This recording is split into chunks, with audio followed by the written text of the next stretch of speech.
So guys, out na natin. At kukunin na natin yung mga binibigay na tulong para sa nasunugan na yung kahapon. Tara, let's go! Una nating pinuntahan sa part ng banga kung saan andon yung isang tulong na kukunin natin para ibigay sa kababaryo nating nasunugan kahapon. At thank you so much sa lalaking ito na tinulungan tayo sa pagtali sa motor sa kanilang binigay na tulong kasi medyo malaki siya, no? At nang matapos na, palabas na rin tayo. Medyo mahirap yung daanan kasi maputik, pero go pa rin tayo para lang makuha natin yung isang tulong galing sa isang netizen at maipadala natin doon sa kababaryo nating nasunugan.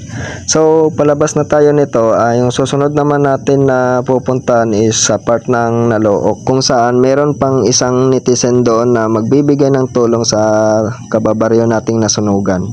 Hanggang sa nagabihan na tayo, no, sa part na tayo ng Nalook, pero go pa rin tayo para makuha pa rin natin yung isang tulong galing sa netizen.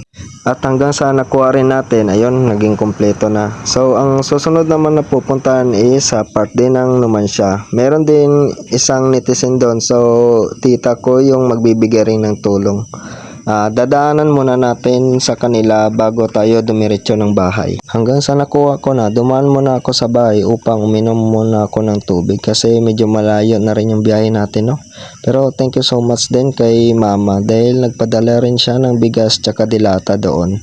At syempre kasama na rin yung tatlong netizen dyan na taga Nalook Kalibo, tapos itong dalawa, yung isa tita ko. Hindi na nagpa-mention yung isa pero thank you so much po and God bless po sa inyo. Hanggang sa nakarating na ako sa kanila, sobrang saya nila dahil napakaraming blessings na dala ko galing sa mga netizen na nagbigay ng mga tulong. At maraming salamat po sa pagtanggap ulit sa akin dahil ako'y nagbalik ulit dahil may dala na naman akong blessings galing sa mga netizens. At syempre, thank you so much din kay JB's Vlog dahil isa rin siyang tumulong sa pagbuhat ng mga dala natin at nagbigay rin siya ng tulong sa nasunugan. So shoutout sa iyo and God bless.